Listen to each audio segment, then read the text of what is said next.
Gurave Gaurachandraya Radhikaya Tadalaya Krishnaya Krishna Bhaktaya Tad Bhaktaya Namo Namah. Pranam. Muy buenos días a todos. Saludos desde Irlanda. Este fin de semana, Buenos días. muy contento de poder conectar con todos ustedes el día de hoy. Como siempre, todos los fines de semana, tratando de compartir algunos momentos juntos, tratando de reflexionar, tratando de crecer, aprender, sanar, acompañarnos, despertar y seguir aprendiendo a amar, seguir desarrollándonos en este departamento infinito que es eh, Bhakti, el departamento del amor, de la devoción amorosa en todas las direcciones, básicamente. ¿Mm? Con Krishna, con el Ser Supremo en el centro, pero desde ahí extendiéndose a todas las posibles direcciones. Así que, como siempre, la invitación es a aquellos que tengan algún tema que quieran explorar, alguna pregunta que quieran hacer, alguna duda, lo que fuere, lo que deseen traer hoy a la mesa como contribución para este encuentro, más que invitados, pueden lanzar su mano digital, pueden enviarlo por mensaje de texto. Veo que hay algo enviado por mensaje de texto y veo que Avatari levantó su mano digital, así que vamos a comenzar con ella, invitándola a activar el micrófono y luego seguimos con lo que sea que se vaya manifestando el día de hoy. Avatari, por favor, bienvenida. Gracias, Maharaj. Gracias a todos. Tengo dos preguntas, si se me permite. Sí, no sé si están, qué están relacionadas, si están una con la otra. Y sí, ok, adelante. Sí, bueno, sigo con la lectura del libro Personalismo Radical y me encontré aquí con una joya maravillosa. Es una cita que usted hace de Jordan B. Peterson, Mm, en donde hay un párrafo que me llamó muchísimo la atención y pues me gustaría saber un poco más de él. Él, él dice una frase: intento actuar como si Dios existiera. ujú, Y luego dice, él hace una pregunta en el párrafo que se cita: ¿quién tendría la audacia de afirmar que cree en Dios si examinara su forma de vivir? Me gustaría esa respuesta porque pues sé que es muy profunda, ya la he estado analizando, reflexionando sobre ella y me encantaría escuchar la respuesta de labios de Maharaj. Y, y también en relación a eso, pues bien, solo Dios sabe lo que serías si realmente creyeras. Esa es una. Y ujú, la otra es también del libro, y es con relación a la noche oscura del alma, ujú, en donde aquí hay un párrafo donde dice: tener fe en un Dios hecho de amor incondicional es darse cuenta de lo íntimamente cerca que está Dios, tan cerca que olvidamos su presencia. Me ujú, gustaría también un poco más de claridad, pues yo ya leí más, pero pues me gustaría más entender esa parte, porque si bien es cierto, pues el libro lo aclara, eh, todo el tiempo vamos a estar en una noche oscura, entre comillas, en el sentido que todo evoluciona, todo cambia. Entonces siempre está la duda, está la incertidumbre, está la curiosidad, está el misterio. Y pues para mí me es sorprendente en el sentido que pensé que era una etapa, era un proceso, por lo que he leído en algunas partes, algunos videos que he visto y escuchado sobre la noche oscura del alma, y pareciera que ellos habían afirmado era que era un proceso y que tenía un fin. Y el libro pues aquí está afirmando es que no tiene fin. Entonces me gustaría tener más claridad acerca de esto. Muchísimas gracias, Maharaj. mm. Muchas gracias, Avatari. Mm. Em, y sí, de alguna manera las dos preguntas están obviamente conectadas, todo está conectado al final del día, así que esa es es la invitación a nosotros de ver cómo aquello que siempre está conectado, ver la conexión de todo ello, ¿cierto? Entonces comencemos con la primera parte. la cita de Jordan Peterson, que en realidad proviene de un extracto de una conferencia, pero es algo que él siempre diría cuando le preguntan si cree en Dios o no, ¿no? Entonces, y él responde generalmente trato de actuar como si Dios existiese. Y con eso no está él diciendo Dios no existe, ¿no? Simplemente él diría, la idea principal en esta, obviamente en esta frase es qué tan fácilmente y qué tan baratamente podemos afirmar, sí, Dios existe, sí, Dios, creo en Dios, pero qué tanto mi creencia se ve reflejada en mi estilo de vida, ¿no? O sea, en otras palabras, ¿qué significa creer en Dios en última instancia? Es no solamente una convicción intelectual, ¿no? No es un dogma, una creencia que acepto sin estar seguro si eso es real o no, sino que es algo que debe verse, que debe ir más allá de las palabras, debe ir más allá del sí creo y debe traducirse en cómo me conduzco en el día a día.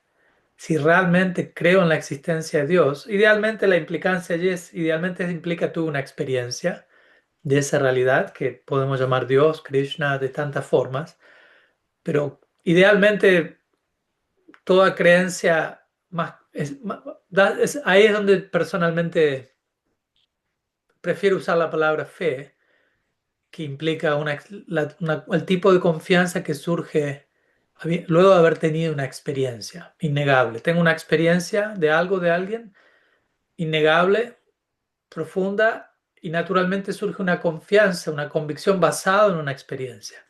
Cuando muchas veces la palabra creencia, por otro lado, es más como una cuestión de sí existe, quisiera creer que existe, pero no estoy muy seguro, muy convencido, pero elijo creer que existe sin yo haber tenido una experiencia innegable.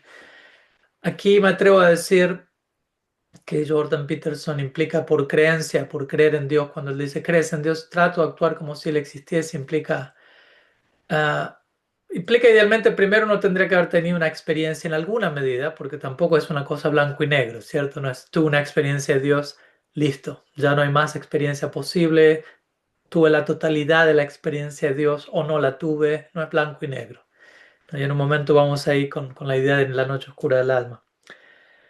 Entonces, toda genuina creencia que yo traduciría como fe requiere una experiencia, ¿no? Tuve una experiencia y sobre la base de esa experiencia creo. Si tenemos que usar la palabra creo, más bien tengo una firme confianza de que eso es real y debido a eso mi vida se ve transformada, alterada de cierta forma para bien, ojalá, que eso se ve traducido en cómo me conduzco en el día a día. ¿Mm? En otras palabras, a veces se utiliza la palabra conversión, ¿no? Y conversión no significa tanto convencimiento, ¿no? Trato de convencer a alguien de esta es la mejor doctrina, la mejor religión, lo que fuere. Ok, se convirtió porque lo convencí, ¿no? Conversión implica tú una experiencia que me convirtió en alguien, en algo nuevo, en alguien nuevo, en algo más, que hubo un antes y un después. Idealmente, porque si no, muchas veces en el nombre de yo creo, yo no creo, solamente estamos asumiendo dogmas, ¿no? Asumiendo sí, quizás sea así, sí, el resto dice eso, así que yo también lo digo. Y seamos honestos, la mayoría las mayorías en la raza humana tienden en esa dirección, tienden a aceptar algo únicamente, principalmente, porque las mayorías lo están aceptando, tienden a creer en algo porque las mayorías creen en eso, muchas veces no hay una experiencia personal que en verdad confirme eso, lo que fuere. Entonces es un punto importante por empezar, ¿no? Que todo lo que tratar de asumir la menor cantidad de cosas posibles en nuestra vida y más bien tratar de movernos en base a aquello que hemos experimentado de manera real, ¿no? Porque muchas veces terminamos recurriendo a tantas creencias que asumimos que son reales. Y todo eso en un sentido termina reemplazando la experiencia personal que todos necesitamos tener. ¿Me explico? Una cosa es decir, creo en Dios y me adhiero a esta doctrina y a este dogma y bla, bla, bla, y esto es lo mejor y lo máximo. Y otra cosa es tener una experiencia de eso. Porque yo puedo estar diciendo todas esas cosas y carecer de una experiencia. Entonces, por eso es que en todas las tradiciones místicas se recomienda que nuestras palabras reflejen nuestra experiencia. ¿Mm? En otras palabras, que no estemos hablando de más de lo que estemos experimentando, ¿no? Si yo carezco de ciertas experiencias, ¿hasta qué punto puedo hablar en detalle o enfatizar eso demasiado si yo mismo no lo he vivido?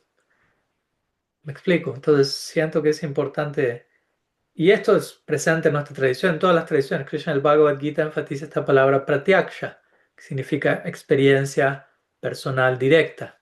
Y él dice pratyaksha avagamam dharmyam, en el segundo capítulo, perdón, el segundo verso del noveno capítulo del Bhagavad Gita. Este bhakti es entendido, comprendido a través de la experiencia personal directa, no simplemente convicción intelectual, seguimiento ciego de una creencia, de un dogma, presuposiciones, de hacer lo que los demás hacen, sino tener una experiencia, vivir mi vida, practicar de tal manera que me lleve a una experiencia y esa experiencia se vuelve innegable y sobre esa base construyo un proyecto de vida, un proyecto espiritual que es bien fundado, porque está fundado en algo que viví, que no puedo negar y que me marcó un antes y un después en mi vida. Y de vuelta, no solamente esto se refiere a una experiencia, hay incontables idealmente. Entonces, volviendo a Jordan Peterson, lo que él diría es, si alguien me pregunta si creo en Dios o no, mi respuesta va directamente a cómo yo vivo mi vida, básicamente. Trato de actuar como si Él existiese. En otras palabras, asumamos, incluso si, no, si alguien carece de la experiencia de Dios o no, asumamos que esa realidad existe. Porque incluso si yo no tengo una experiencia de Dios, tampoco puedo concluir en decir Dios no existe. ¿Mm? Que yo no haya experimentado lo divino no implica que eso no exista, implica que hasta ahora no lo he experimentado.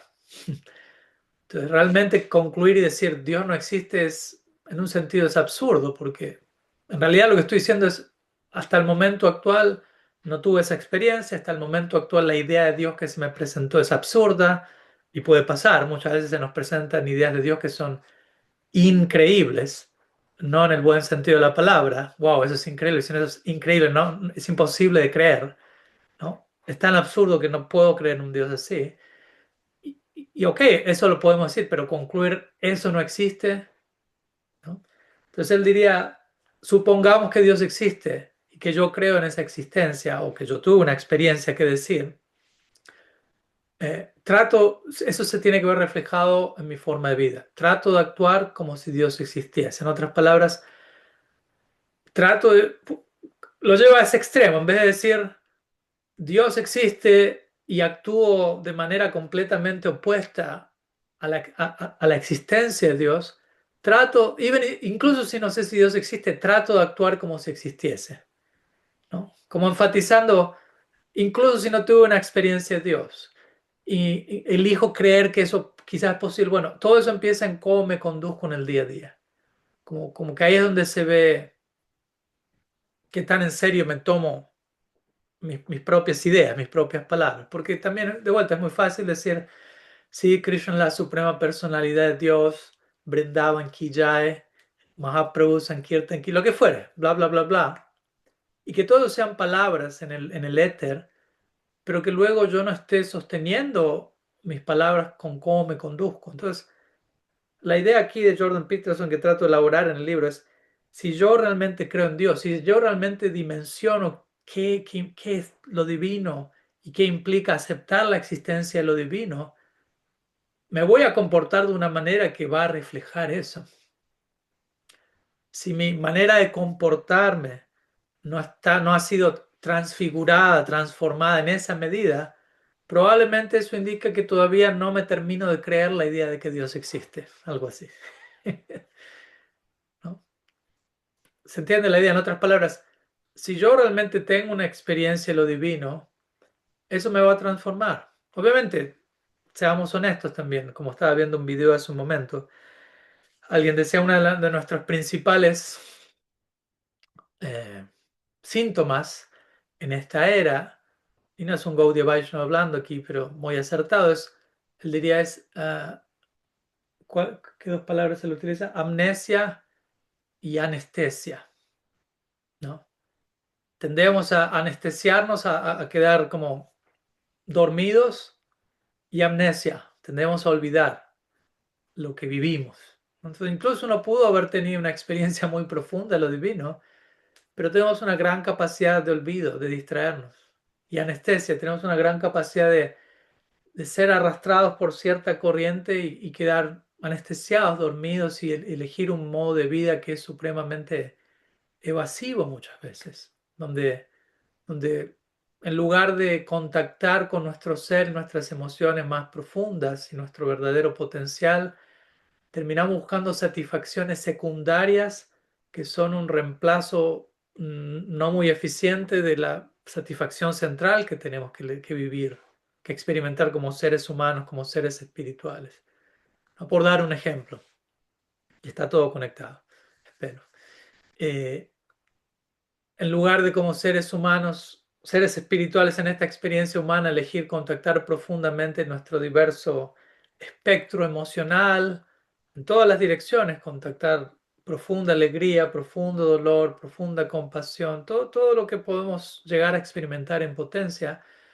Muchas veces no elegimos ir en esa profundidad y buscamos satisfacciones secundarias como entretenimiento, distracción, excesivo, ¿no? Que termina siendo un intento de reemplazo del ser profundos, ¿no? Y terminamos volviéndonos supremamente superficiales. ¿Mm?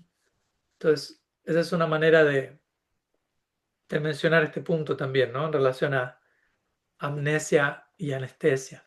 Entonces digo todo esto en ese sentido, incluso si tuvimos una experiencia o varias experiencias profundas, espirituales, eh, obviamente hay que ejercitar nuestro recuerdo, hay que ejercitar nuestro no anestesiarnos, mantenernos despiertos, mantenernos apreciativos, agradecidos, mantener presente en nuestra mente y en nuestro corazón aquellas cosas innegables que han ocurrido en nuestra vida, que han marcado nuestro camino, porque por momentos perdemos de vista todo eso. Y sabemos cuáles son, a dónde terminamos cuando eso ocurre. Entonces Jordan Peterson, el punto que él trata de hacer es, si realmente entiendo qué es Dios, quién es Dios, todo lo que eso implica, si reconozco que eso es real, mi vida tiene que reflejar eso. Y de vuelta, no digo esto para que nada, para que ni alguno de ustedes se sienta lleno de culpa, diciendo, uy, yo no estoy siguiendo eso. En realidad, él mismo tampoco dice que él lo está siguiendo. Él dice, trato de vivir como si eso fuese así.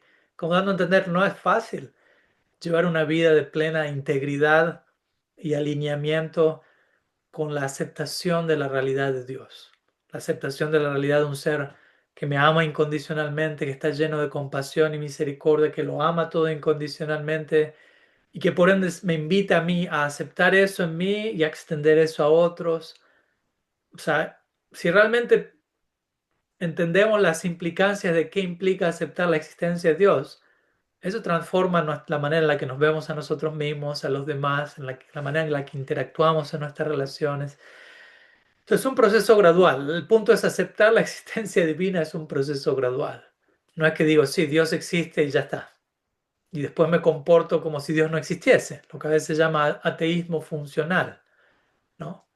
En teoría digo Dios existe, pero a nivel funcional, a nivel operativo, cómo opero y funciono el día a día, soy ateo. Me manejo como si Dios no existiese muchas veces, aunque digo Dios existe, ¿no? O digo yo soy de la línea del personalismo radical, soy en Gaudiya Vaishnava, pero luego me comporto en relación con otros de forma supremamente impersonal, más que personal. Entonces, a lo que voy con todo esto es no dar por sentado, oh, sí, yo ya creo en Dios, ya soy teísta, ya soy personalista, ya estoy dentro del club. ¿Qué sigue ahora? No, lo que sigue ahora es vivir como tal, ¿no? Porque proclamar mis creencias o mis principios no implica que yo los esté abrazando tan profundamente como es posible, ¿no? Y con esto no digo de vuelta un tipo de neurosis donde constante insatisfacción nunca alcanza, no es suficiente, nunca soy lo suficientemente bueno, no digo eso, pero tampoco ir al extremo de la complacencia, decir, no, yo ya me inicié, ya tengo este nombre, ya soy parte de esta escuela, ya está, no tengo que hacer nada más. Y luego en la práctica representamos muchas veces muy pobremente nuestros ideales. ¿Mm? Por eso muchas veces sí creo que hemos hablado al respecto en varios intercambios pasados, que cuando, especialmente una tradición como la nuestra, el Gaudiya Vaishnavismo, la tradición del Bhakti, es algo tan fino, tan sutil, tan profundo, tan refinado, tan detallado, tan específico, que a veces podemos quedar intoxicados conceptualmente con todas esas ideas, ese mundo de ideas tan sofisticadas y hablar de ello y pensar de eso, pero todo eso ocurre del cuello para arriba, por decirlo así, quedamos atascados aquí. Y del cuello hacia abajo, en el corazón y la manera de expresar todo eso en nuestras relaciones, a veces hay un desfasaje grande, ¿no? Y ahí es donde debemos tratar de alinearnos y decir, bueno, quizás en lugar de hablar de las cumbres teológicas más elevadas, tengo que aprender a expresar mis creencias más básicas de forma coherente en el día a día, ¿no? Cómo me trato a mí mismo, cómo trato a las personas que me rodean en el día a día. Y de vuelta, vamos a fallar, es parte del viaje espiritual en la experiencia humana, fallar y muchas veces fallar miserablemente. Lo cual no implica que la práctica no está funcionando, no implica que nada, de nada sirvió todos estos años que estuve cantando mantras, haciendo esto, aquello. Simplemente implica que el proceso y el progreso es continuo, ¿no? Y vamos sanando y vamos acomodando y vamos entendiendo y vamos comprendiendo las mismas verdades que quizás escuchamos del día uno de forma cada vez más profunda y cada vez más profunda y cada vez más profunda, ¿no? Y en relación a eso conectamos con esta idea de la noche oscura del alma, ¿no? En donde no es como Avatar y decía, como trato de explicar en el libro, la noche oscura del alma no es un evento que ocurre una vez al año, una vez en la vida, perdón. Ni siquiera una vez al año, a veces más que eso. ¿No? En un sentido podemos hablar de una constante noche oscura del alma y un constante día brillante del alma, una ida y vuelta, ¿no? Una muerte y un nacimiento, ¿no? Un morir y un renacer, un soltar y aceptar una nueva versión de nosotros mismos, una nueva versión de Krishna. Y eso es a lo que apunto en el libro cuando digo, Krishna está tan cerca muchas veces, o sea, siempre, pero muchas veces la existencia divina es tan íntima, tan cercana, que olvidamos su presencia. En otras palabras, seamos honestos, muchas veces no queremos que Dios esté tan cerca de nosotros, ¿no? Muchas veces en cierta etapa de la práctica al menos no queremos ¿cómo decirlo?, que Krishna se meta tanto en nuestra vida.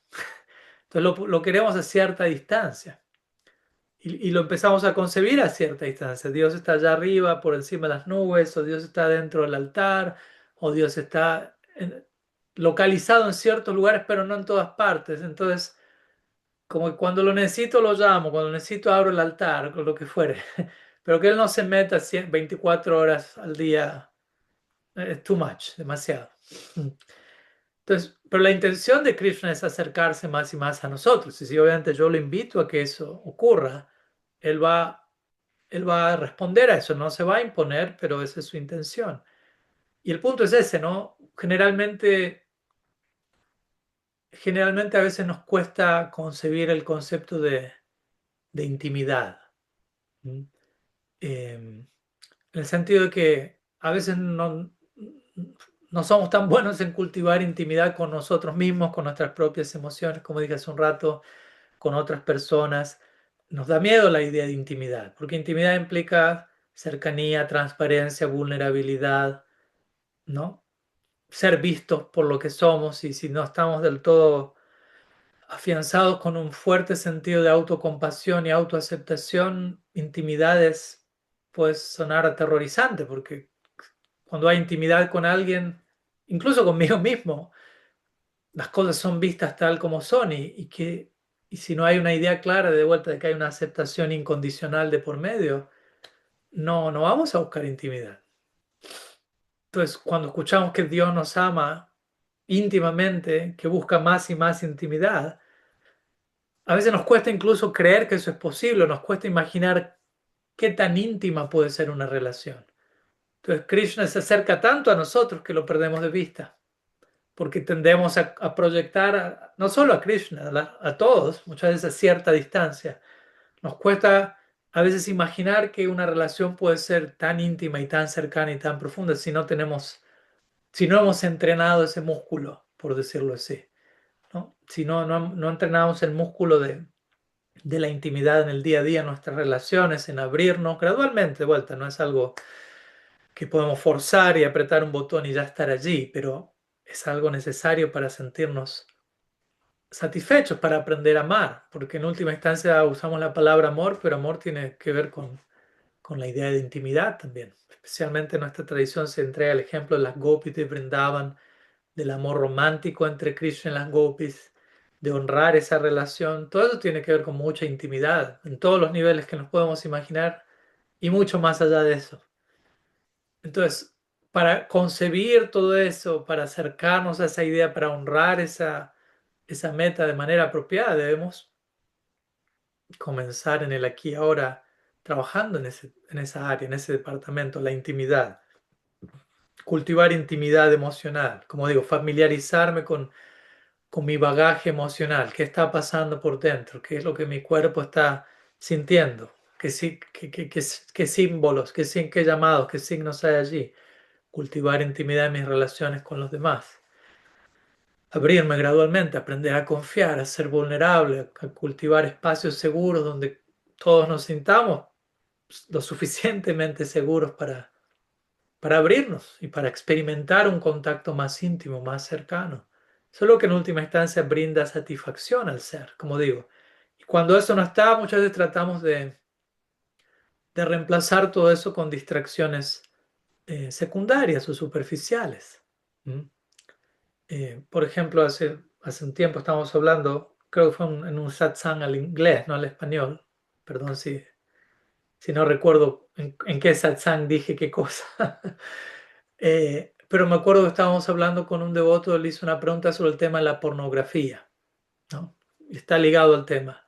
Porque la pornografía es una situación presente más y más en nuestra sociedad, presente incluso en círculos espirituales. ¿Y cuál es el trasfondo detrás de la pornografía? Sea, obviamente, principalmente los hombres consumen dicho producto, pero también cada vez más mujeres lo hacen. Y lo que hablábamos es que detrás de todo ello, ¿no? Porque aquí no estoy aquí tampoco como demonizando el acto, pero tratando de entender qué hay detrás, qué lleva a alguien a buscar consumir ese tipo de producto, digámoslo así.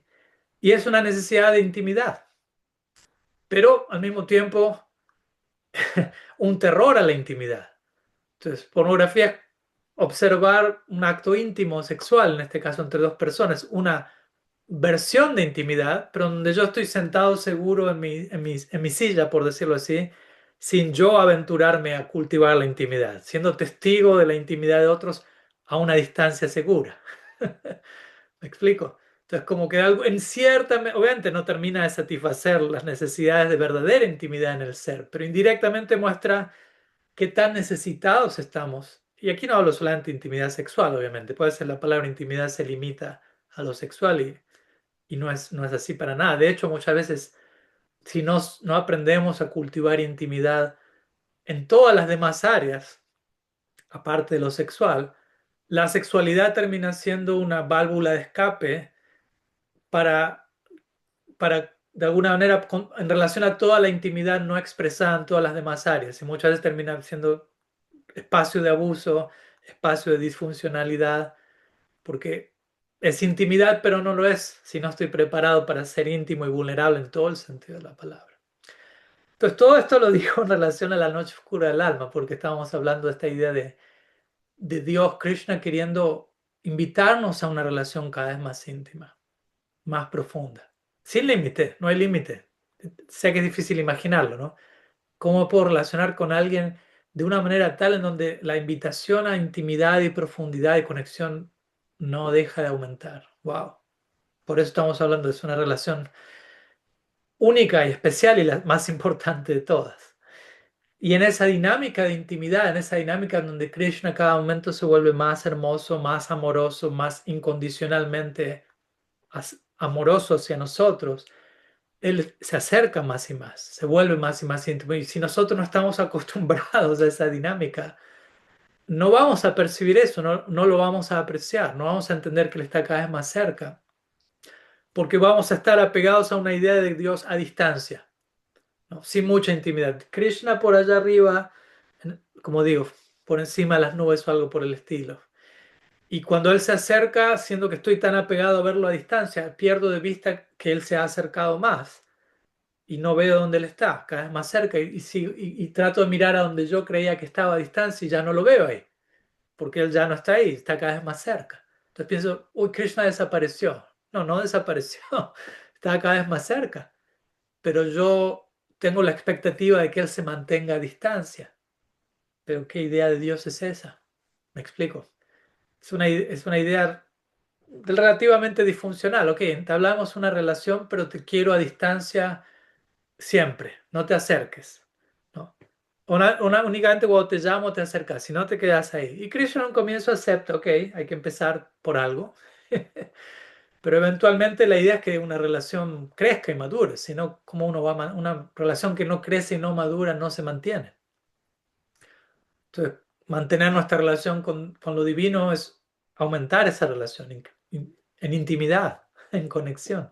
Entonces, Krishna trata de acercarse más y más. Pero de vuelta, nosotros tenemos que hacer nuestra parte en la relación, no solo nosotros acercarnos, sino también permitir ese acercamiento y confiar en ese acercamiento. Y si en el momento en que incluso yo estoy hablando de esto en teoría, nos sentimos detonados al respecto que puede ocurrir, es una invitación a examinar, a explorar internamente, bueno, por qué ideas como intimidad me inquietan, ¿no? Y de vuelta es entendible, por diferentes razones podemos sentirnos de esa manera, pero es importante traerlo a nuestra conciencia y trabajar al respecto. ¿Mm? Porque a fin de cuentas, la meta de nuestra vida, al menos en principio, es amarlo todo, con profundidad, con intimidad, con cercanía, ¿no? Porque así es como estamos siendo amados. ¿Mm? Estemos conscientes de eso o no. Entonces, es gradualmente practicar todo eso en relación a lo divino, en momentos de práctica, de oración profunda, en conectar con personas en nuestra vida en donde podamos ejercitar ese músculo de la intimidad, de la cercanía, gradualmente, como digo, aprender a confiar, aprender a crear un espacio seguro para poder confiar mutuamente. Y todo eso nos va a ir dando más y más fuerza, más y más capacidad de relación, de relacionarnos, de conectarnos con todo.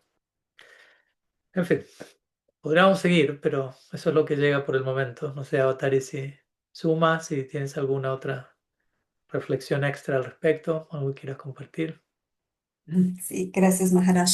Sí, ya pude observar algo que había evadido y es la ubicación que tenía de Sri Krishna, ¿no?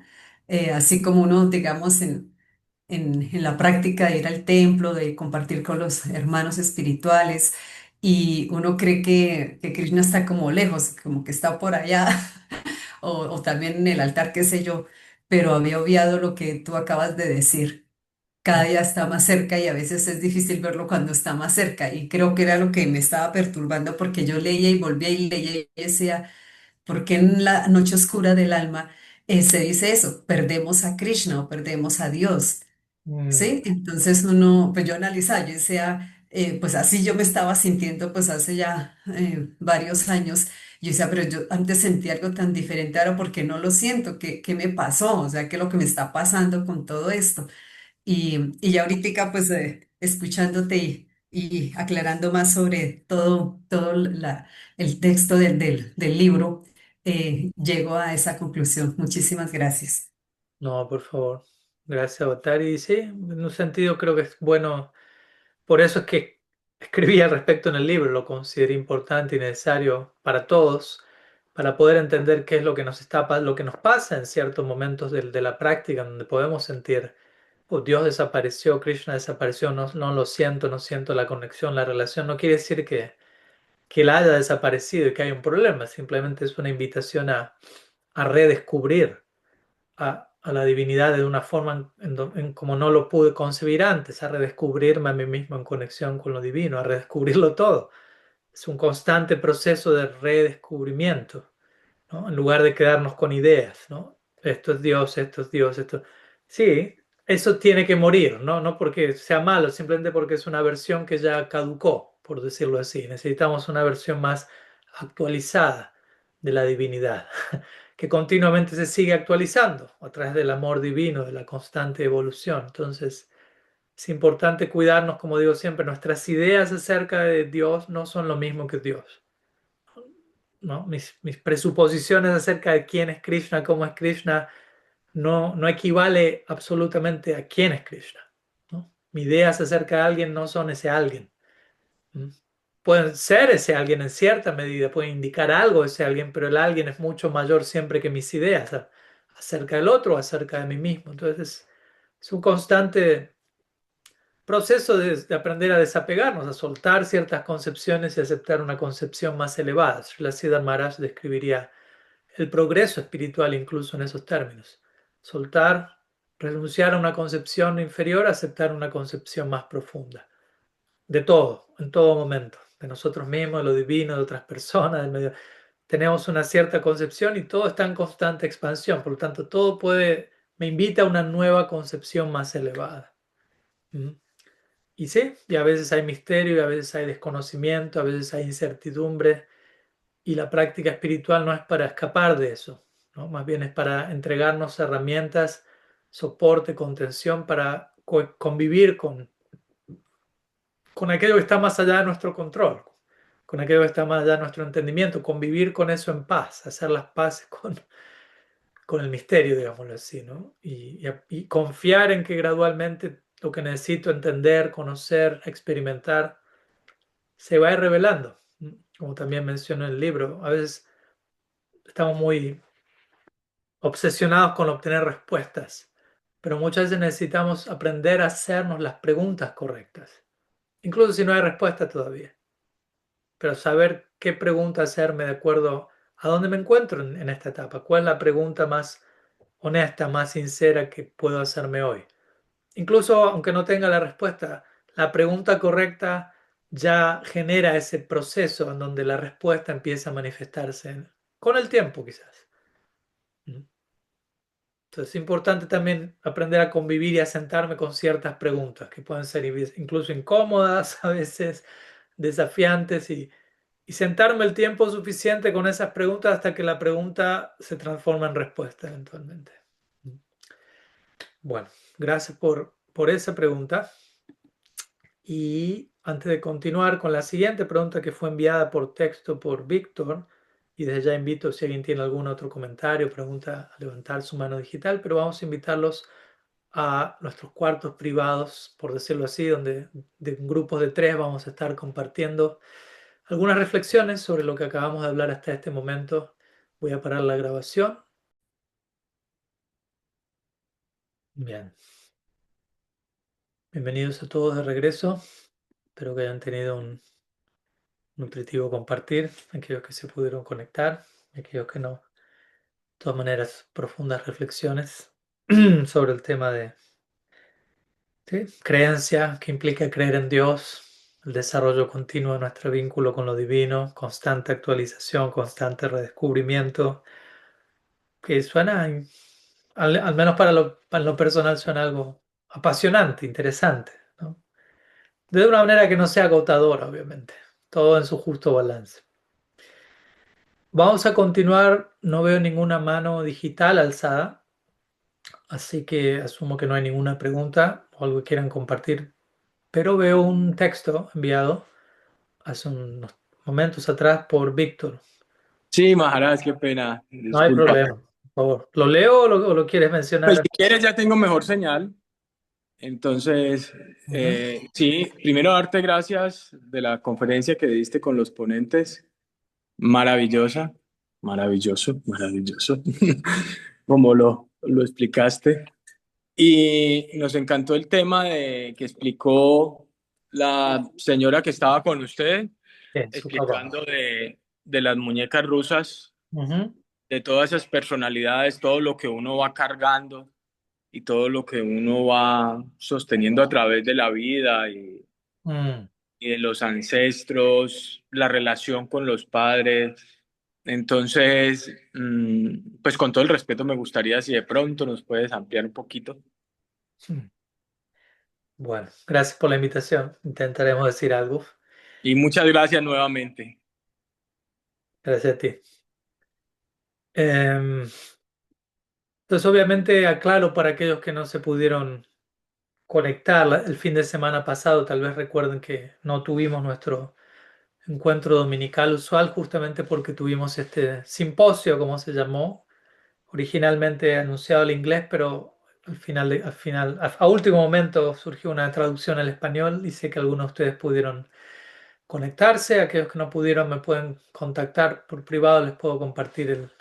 Ah, no, pero no tenemos en la grabación, el acceso al material está en inglés solamente, así que ojalá que lo hayan podido retener aquellos que se conectaron al español. Fue un simposio con Mahatma Prabhu, Danya, la hija de Gaura Karuna Darshini aquí que presente, y Sukha Baha, también discípula de Srila Prabhupada con Mahatma Prabhu. Y bueno, el título fue El coraje de ser real y estuvimos tocando diferentes temáticas relacionadas a todo ello. Amor propio en el bhakti, fluidez emocional, afluencia emocional, eh, las, las mentiras que la verdad acerca de las mentiras que nos contamos y diferentes otras temáticas relacionadas a una práctica espiritual balanceada, integrada, integrativa de las diferentes dimensiones, emocional, psicológica, física, espiritual. Eso como introducción. Aquí Víctor me está invitando a compartir algunas ideas sobre eh, el punto, la presentación central que Sukha Baha dio. Obviamente la persona ideal para elaborar sobre el tema sería ella, pero bueno, no habla español. Estamos aquí en un satsang al español, así que estoy siendo invitado y puesto a prueba a ver qué tan atentamente escuché la clase de Sukha Baha y qué tanto puedo compartir la idea para aquellos que estuvieron y quieran recordar o para aquellos que no pudieron contemplar presenciar esa exposición. Entonces ella recurrió al lenguaje gráfico de estas muñecas rusas, quizás las ubican, en Rusia creo que se llaman matrushka, que son estas muñecas que es una muñeca de madera generalmente grande y uno la abre a la mitad y hay otra muñeca dentro un poco más chica y uno la abre a la mitad y dentro de ella hay otra muñeca y así sucesivamente hasta que uno llega a la última muñeca que es chiquitita, ¿no? Y en este caso había 5 muñecas. Y ella utilizó este símbolo y las iba sacando una tras otra mientras daba su presentación, tratando de identificar cada una de esas muñecas con diferentes capas o dimensiones, y en última instancia con nuestro verdadero yo, con el ser real, la muñeca más pequeña, la que está dentro, digámoslo así, cubierta de las otras dimensiones.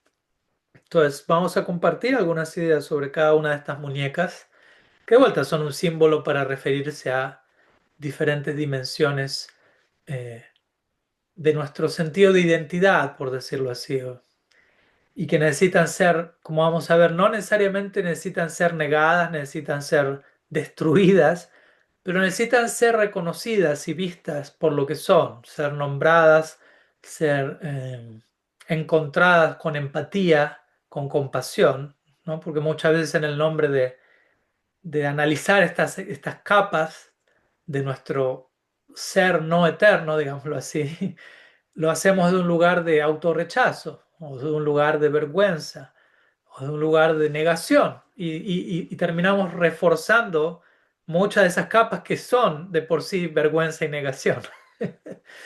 Entonces, ¿cómo lidiar, llamémoslo así, con nuestro ser condicionado, con nuestro ser relativo? Desde un lugar que no sentamos la necesidad de odiarnos a nosotros mismos, ni de odiar ninguna de esas capas, ni de dañarlas, ni de destrozarlas, sino de entenderlas, reconocerlas, nombrarlas, integrarlas debidamente. ¿Mm? Entonces empecemos por la primera de las 5 muñecas. ¿Mm? La primera es la más grande, ¿no? La que originalmente, la única que se ve en un comienzo, ¿no? Y desde ahí la analogía es muy buena, porque si uno no sabe que hay otras dentro, uno piensa, ah, bueno, eso es lo único que hay, ¿no? Entonces es la muñeca exterior, que es verse bien por fuera, ¿no? La apariencia externa, el yo pulido que uno muestra al mundo, digámoslo así, para ganar aprobación. ¿Mm? Que de vuelta, para la mayoría de las personas eso termina siendo, perdón, Hay reacciones, me estoy dando un ok a mí mismo, de vuelta, parece narcisista de este lado. Se activa el botón por su propia cuenta, perdón. No digo que esté libre de narcisismo, pero no fue intencional ese ok. Entonces esta es la primera muñeca o la primera capa, que en un sentido es la capa más externa. Y muchas veces es la capa en la que muchas personas existen únicamente. Eso quién soy yo, la apariencia que doy al mundo, mi rostro, mi forma física y mostrada de la manera más perfecta posible, verse bien, producirme. Y con esto no estoy diciendo, así que hay que verse de la peor forma posible para trascender esta capa. No estoy diciendo eso, pero el punto es, el problema es cuando nos sobreidentificamos con estas dimensiones como si fuesen lo único que existe, ¿no? Y en este caso, sobre todo, es mostrarme externamente de manera muy pulida para ganar aprobación, ¿no? En otras palabras, mostrarme de manera perfecta para que nadie vea la imperfección que hay detrás de esa perfección, ¿no? Hay un temor, ¿no? Hay un tratar de manipular el entorno, de impresionar el entorno para que queden fascinados con lo que ven por fuera, de manera que no tengan que no empiecen a preocuparse qué hay más allá de la superficie, ¿no? Y muchas veces esto, esto implica también comportarme de manera eh, de agradar a los demás, ¿no? Decir que sí a todo, complacer a todo el mundo, ¿no? Es una manera de vuelta de ganar aprobación porque muchas veces, como vamos a ver en las muñecas más internas, yo no me acepto a mí mismo todavía, ¿no? Yo siento vergüenza de mí mismo, yo me sobreidentifico con mis limitaciones, me siento indigno, lo que fuere, y por lo tanto trato de crear una máscara externa que muestre todo lo contrario, para que nadie se dé cuenta de quién yo soy, entre comillas yo soy, porque yo no soy eso, pero yo me creo que soy eso. Entonces sería la muñeca, la primera muñeca, la más grande, digámoslo así, la más externa. Verse bien, de vuelta, producción, impresionar, el yo pulido, el yo prefabricado, el yo maquillado que mostramos al mundo externo para ser queridos y ser aceptados por lo que no somos en última instancia, ¿no? Y ahí viene la diferencia que personalmente siempre trato de hacer entre encajar y pertenecer. Todos necesitamos pertenecer y todos ya pertenecemos, pero no estamos conscientes de nuestra pertenencia, de pertenecer al absoluto, de pertenecer, de estar interconectados. Por no estar conscientes de ello, pensamos que necesitamos pertenecer, pero luego malinterpretamos pertenencia como encajar. Y para encajar tengo que dejar de ser quien soy. Tengo que mostrar al mundo una versión superficial externa de mí, para tratar de convencer a los demás que soy digno de que me quieran porque soy perfecto, ¿no? Soy digno de ser aceptado porque miren qué tantos filtros le puse a esta foto en Instagram y por favor pónganle un like. Es lo que fuere. Toma tantas formas esta muñeca exterior. Entonces, en fin, unas palabras sobre la primera muñeca. Tenemos cinco, así que hay todavía un proceso por delante. Pero espero que puedan que cada uno de nosotros podamos también identificar estas dimensiones en nuestra vida. De vuelta, no identificarlas con odio ni con rechazo, sino con compasión y comprensión. Ok, muchas veces recurrimos a ese mecanismo porque detrás de eso se esconde algo más frágil, algo más temeroso, algo más avergonzado. Y ponemos esa máscara porque es el mejor recurso que podemos tener en ciertos niveles de conciencia. Así que también, de vuelta, es importante abordar todo esto con profunda autocomprensión y autocompasión. En nosotros o cuando percibimos eso en los demás también, ¿no? Porque es fácil estigmatizar, criticar, condenar al otro haciendo eso. Y muchas veces es una manera indirecta de expresar hacia afuera cómo nosotros mismos nos tratamos a nosotros mismos por dentro. Segunda muñeca, ¿m? Un poco más pequeña, escondida dentro de esta muñeca más grande. ¿Qué hay detrás de la primera muñeca? De la muñeca que se produce, que se muestra perfecta, que quiere agradar a los demás, que trata de mostrar logros y todo para impresionar y ser perfecto y solo así ser querido.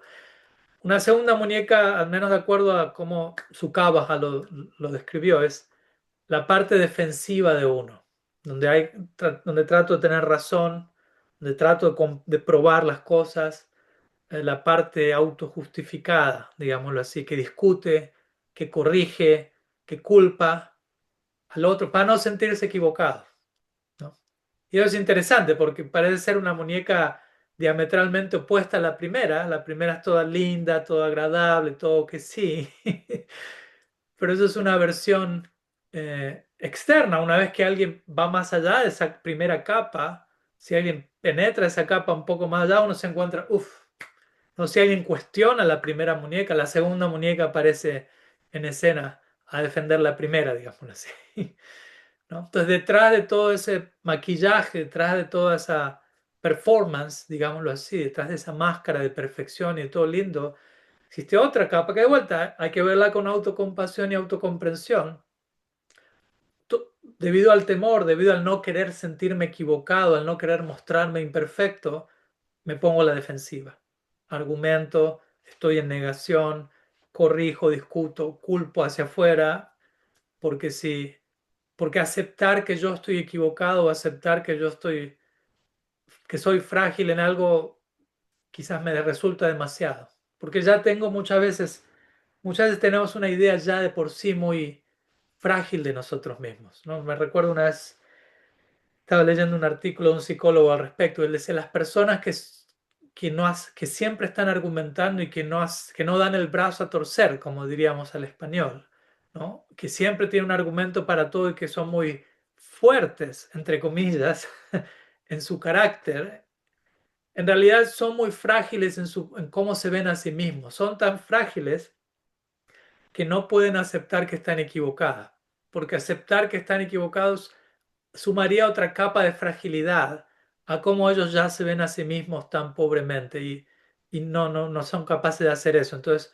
inconscientemente incluso toman esta postura de fuerza, entre comillas, externa, en la forma de argumentar, batallar, culpar a otros, discutir, entrar en defensa, en modo defensa. Pero detrás de eso hay temor, detrás de eso hay fragilidad. ¿Mm? Pero vuelta, todavía eso no se ve en esa muñeca, eso está por detrás, como vamos a ver. ¿Mm? Pues vamos a la tercera muñeca, que es la persona herida, justamente, ¿no? Quizá la segunda muñeca es la que tiene razón, la que prueba, la que argumenta, la que se enoja incluso, pero detrás de todo enojo hay un tipo de tristeza, hay un tipo de dolor. Cuando uno se encuentra con alguien enojado, traten de acordarse, hay un tipo de dolor detrás de ese enojo. Y no terminar quedándonos con el enojo. O cuando viene a nosotros también, viene la ira, el enojo, no podemos reprimirlo. Entonces, ¿qué hay detrás del enojo? ¿Qué me quiere decir esta ira? ¿Cuál es la tristeza, el dolor, la pérdida que hay detrás? ¿Mm? Contactar con eso con comprensión y compasión. Entonces, de vuelta, primera muñeca, recordemos la más grande, máscara, maquillaje, todo perfecto, todo lindo, agradar al mundo. Cuando eso es insostenible, surge la segunda, ¿no? Mecanismo de defensa, ataque, argumento, ira, etcétera. ¿Mm? Pero detrás de eso que hay, la tercera muñeca, la persona herida, ¿no? Que no heridas de la infancia, traumas no resueltos, emociones reprimidas, vergüenza, duelo, pérdidas no reconocidas, no lloradas debidamente, nuestro niño interno no debidamente sanado, ¿no? Y las primeras dos muñecas intentan proteger a esta muñeca, que es la persona herida, la persona frágil, la persona fragmentada, fracturada por experiencia de vida, no del todo sanada. Entonces, las primeras dos muñecas son intentos, incluso de vuelta, subconscientes, mecanismos de supervivencia y de protección de esa parte vulnerable. Sea la muñeca que se ve todo, que todo se ve bien, que todo se presenta bien, o la muñeca que está en modo defensa, para proteger a la tercera muñeca, que de vuelta representa una capa de nuestra psiquis, digámoslo así, que necesita sanación, donde todavía se arrastran asuntos no resueltos en relación quizás a nuestros padres, nuestras figuras de autoridad en la infancia. Muchas veces hay abuso de por medio, muchas veces hay disfuncionalidad emocional, ausencia emocional en el hogar. Y de vuelta, con esto no estamos queriendo culpar a alguien, ¿no? A ver quién tuvo la culpa de todo esto, de que yo soy como soy, de que yo terminé así, ¿a quién le puedo echar la culpa? No, nunca funciona así, porque incluso si uno dijera, ah, fue mi papá porque hizo esto, o fue mi mamá, probablemente ellos vivieron algo igual o peor con alguien más. Y así uno termina extendiendo esa cadena y no termina nunca. ¿A quién le vamos a echar la culpa? ¿A Krishna, el origen de todo? Tenemos que concluir al fin del día, la idea misma de ver a quién le echo la culpa es un error. No hay que buscar culpa, hay que buscar comprensión y compasión hacia otros y hacia nosotros mismos. Entonces esa es la tercera muñeca. La muñeca que arrastra heridas no resueltas, emociones reprimidas que por X razón no logramos expresar en cierto momento y nos sobreidentificamos con esa manera de ser y se volvió nuestra identidad eso. O en la infancia, como digo, nuestros padres tuvieron ciertas carencias emocionales y nosotros terminamos cumpliendo ciertos roles para llenar esos huecos, esos vacíos que nuestros padres no lograron llenar.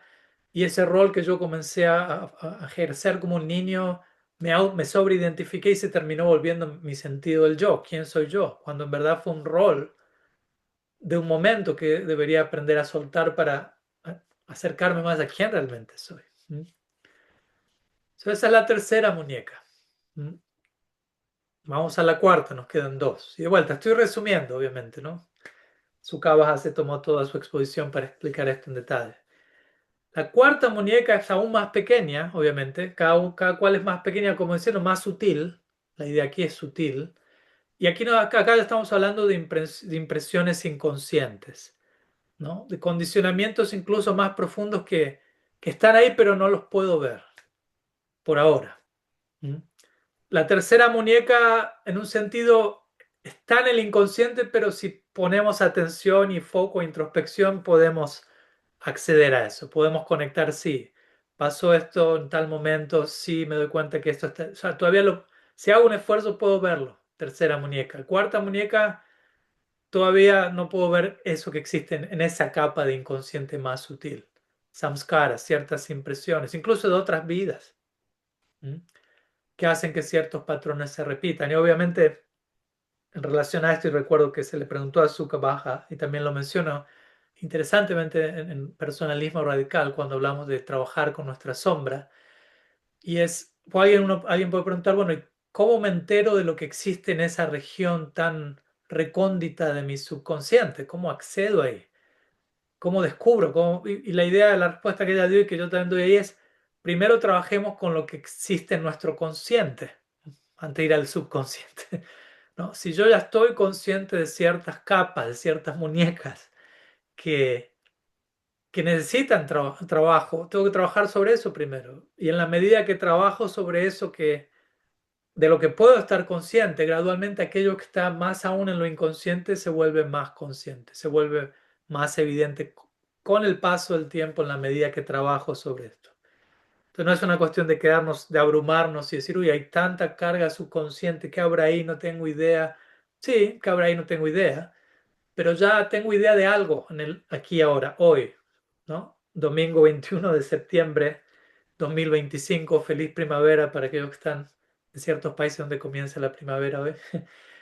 Hoy, aquí y ahora, sobre qué cosas, si hago un esfuerzo, puedo conectar, ser consciente y tengo que trabajar sobre ello. ¿Cuáles son esas cosas? Y bueno, trabajar sobre eso, confiando en que una vez que eso es integrado, sanado, como digo, nombrado, visto, reconocido, con empatía, con comprensión, con compasión, ¿m? Naturalmente eso luego va a promover que aquello que está más escondido, más sutilmente, se vuelva más y más evidente y así gradualmente vamos trabajando sobre todo todas esas diferentes capas de samskaras, de impresiones. Entonces sería la cuarta muñeca, aún más sutil. Y finalmente llegamos a la quinta muñeca, que somos nosotros, realmente.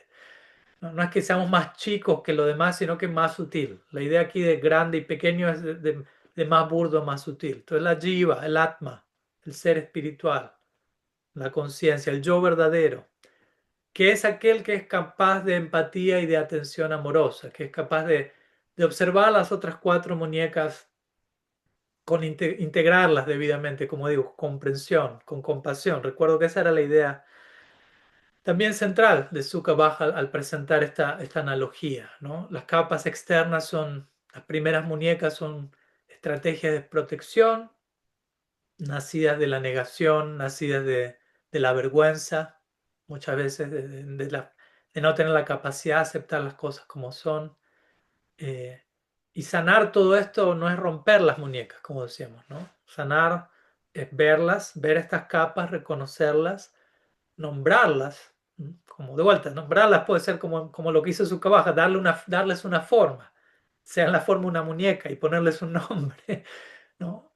Tomar conciencia que eso existe y encontrarlas con empatía, como digo, con comprensión y permitiendo que el alma, la verdadera entidad viviente, quienes somos y la gracia de Krishna, obviamente, vaya guiando una integración gradual, profunda.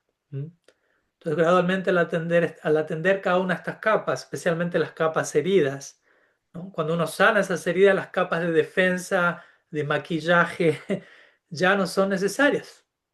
Se disuelven naturalmente. Si yo logro sanar heridas de vergüenza, heridas de temor, heridas de falta de autoaceptación, disminuye la necesidad de tener que verme bien, tener que ser perfecto ante el mundo, tener que decir que sí a todo o tener la razón ante todo, ¿no? Si logro aceptarme y quererme y sanarme debidamente, no necesito tener la razón en todo. Y no es un problema reconocer que estoy equivocado.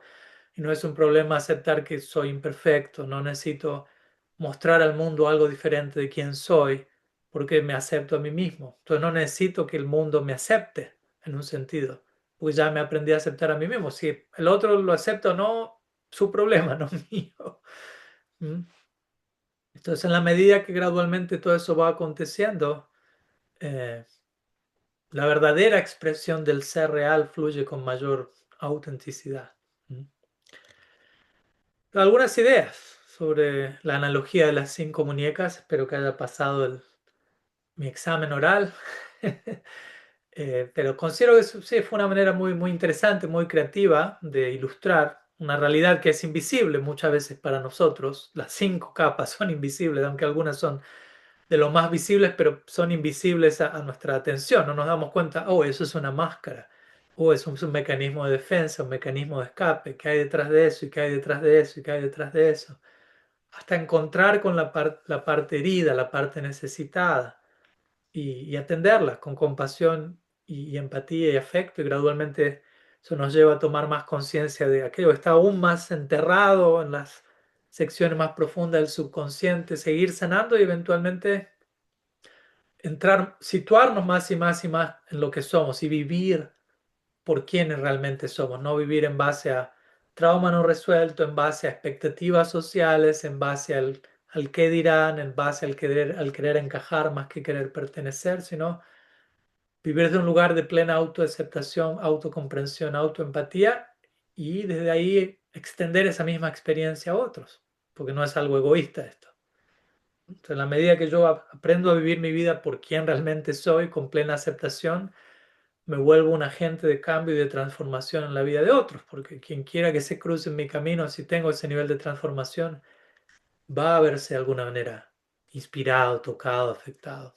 Y ese es un deber para todos nosotros, o una invitación, ¿no? No para sentirlo como una obligación, pero ahí es donde vamos a encontrar también paz, satisfacción, ¿m? Y vamos a estar haciendo las cosas por las razones correctas, por decirlo así, incluso la práctica espiritual por las razones correctas, no volverme un practicante para im- de vuelta impresionar a otros, alcanzar posición, prestigio, fama, nombre, y que todo eso se vuelve una forma de evasión espiritual, ¿no? Porque muchas veces todas estas muñecas, si no las tenemos resueltas, entendidas, sanadas, podemos ir a una tradición espiritual para ocultarlas aún más, con máscaras religiosas, con máscaras místicas, espirituales. Entonces se vuelve todavía aún más sutil la problemática allí. Así que tenemos que ser muy, muy honestos, muy cuidadosos. Eso es parte de nuestro anarta nivritti, ¿no? Anarta nivritti implica de construir falsos paradigmas, ¿no? Hacer a un lado falsas creencias, falsos valores, falsas versiones de nosotros mismos para acercarnos más y más al yo real. Que de alguna manera está relacionado a lo que estábamos hablando en la primera pregunta, ¿no? Aprender a morir, volver a nacer, morir y volver a nacer, actualizar hasta contactar el ser último en todo su potencial. Espero que hayas sumado, Víctor. Ahí tú me, Totalmente, totalmente y muy agradecido. por favor. Muchas Muy gracias. agra- Muchas gracias a ti An- por la pregunta. Antes medio logré entender mejor. Y Gracias. para mí no son 5 muñecas, yo creo que son una cantidad de muñecas. Si ella usó 5, obviamente podríamos usar 108, quién sabe, ¿no? Hay todo un desfile ahí que podemos crear. Muchas gracias. Por favor, muchas gracias a ti. Y antes de terminar con nuestro encuentro, ya que estamos llegando a nuestro horario usual, una vez más los invito, o nos invito, nos invitamos a compartir unos momentos en cuarto privado, aquellos que tienen tiempo y chance, y luego nos vemos de regreso para despedirnos hasta nuestro próximo encuentro. Bien, bienvenidos nuevamente, espero que hayan tenido un buen compartir y muchas gracias una vez más por haberse conectado, elegir compartir el día de hoy. Y nos vamos a estar viendo el próximo domingo, mismo horario, mismo canal, Magnífico. corazón nuevo, siempre en constante evolución. Voy a andar por Inglaterra para esa época, por las próximas semanas, Mm. así que nos estaremos viendo la próxima semana. Gracias por todo. Sri Chaitanya Mahaprabhu ki jai, Sri Harinam Prabhu ki jai, Samavita Bhakta Vrinda ki jai, Gaur Premanand Hari Hari.